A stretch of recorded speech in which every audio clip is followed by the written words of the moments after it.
వారు మహమ్మద్ బేగ్ నామధేయులు. శివశ్రీగా వీళ్ళందరూ వాళ్ళ గురువు గారు సూర్యబాబు గారు వీళ్ళందరూ కూడా పిలుచుకుంటూ ఉంటారు.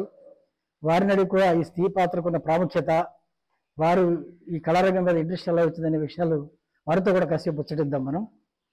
నమస్తే బేగ్ గారు. మిమ్మల్ని బేగ్ గారు అనాలా, శివశ్రీ గారు అనాలా? ఎలా నాటక రంగంలో మా కళాకారుల సంఘం అధ్యక్షుడు వారు నాకు పెట్టిన పేరు శివశ్రీ. అలాగే కొనసాగుతుంది. శివశ్రీ గారు, మీరు నేటి మహామాలు స్త్రీ పాత్రలు వేసి రాణించారు గతంలో.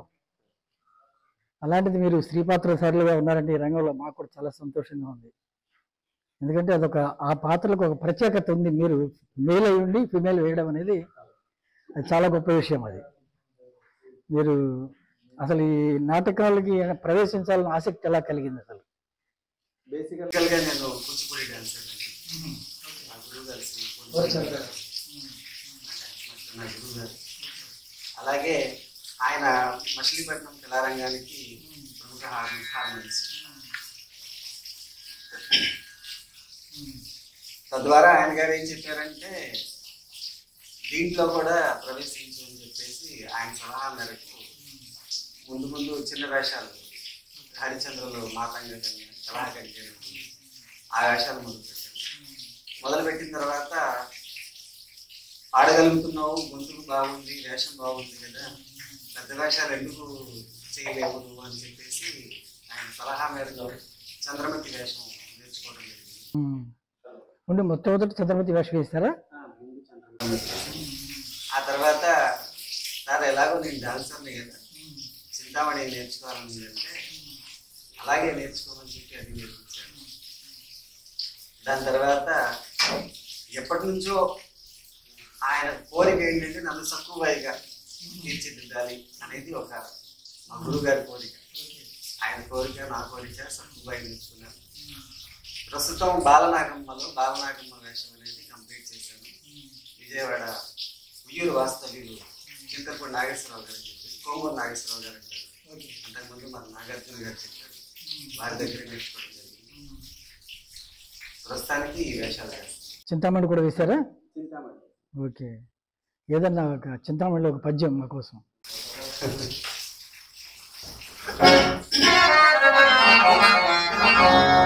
అమ్మా, అంత సొమ్ము పెట్టిన వారిని ఇందులోనే అవతల పంపలేకపోతున్నానమ్మా.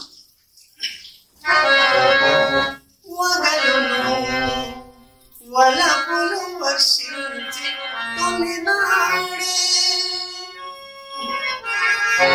అమ్మా, వగలును వలపులు వర్షించి తొలినాడే తిరుగని పిచ్చి ఎత్తించిన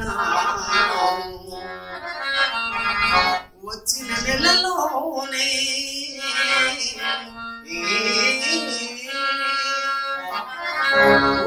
నెలలోనే మచ్చిక మీర లాలించి మాన్యములంబించినాను.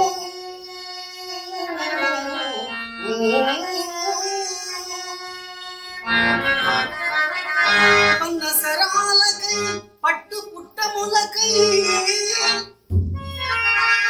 ఇల్లు విక్రయం చేయించినాను.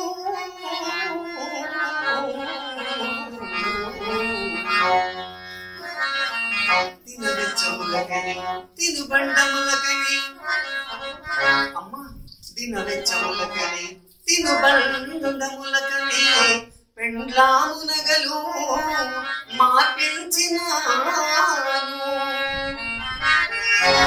బగలు చూపి ఇన్ని రీతుల మాపి ఎట్టు గంటలో ఏగమాడు తడుస్తున్నా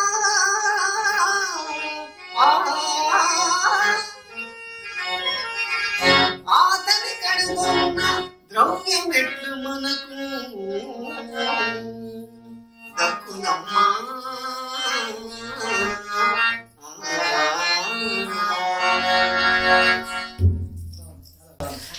కొంచెం వాతావరణ ఎఫెక్ట్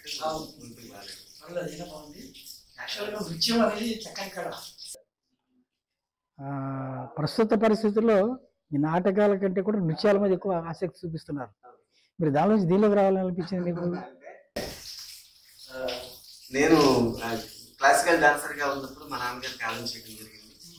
సో ఇంటికి సంబంధించి నేను బాధ్యత వహించాల్సి వచ్చింది కాబట్టి దానికి బ్రేక్ ఇచ్చాను.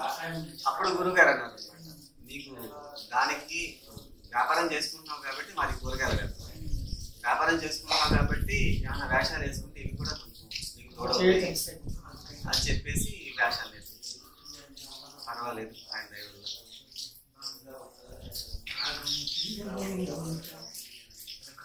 అలాగే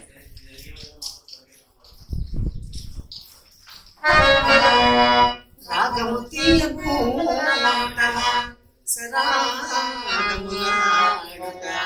మీది సొమ్ములేలాగుననైనా సాధికను లంబడచేయుట డాబులూరకే వాగుట చప్పుడు కరణి పైకము కట్టుట హోగి మౌలిక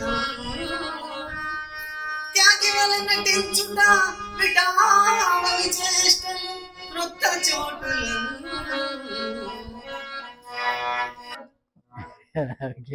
రాగం కొంచెం తీయచ్చు కదా. రాగం బాగా సరిపోతుంది.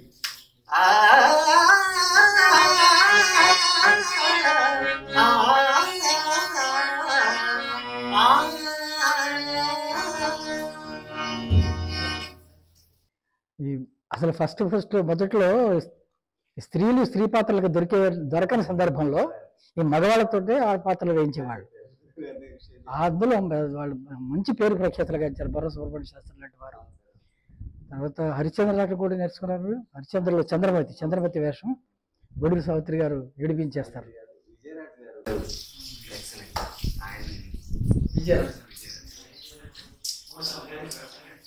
వీళ్ళు లేడీస్ కాబట్టి సావిత్రి గారు అనేటప్పటికీ యూజువల్గా లేడీస్ కాబట్టి ఆయన వచ్చేసి కొంచెం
ఆ సన్నివేశం ఆ మంగళసూత్రం చూసి గుర్తుపడుతుంది కదా. అది మాంగళ్యము కాబోలు మగ అంటాడు కదా.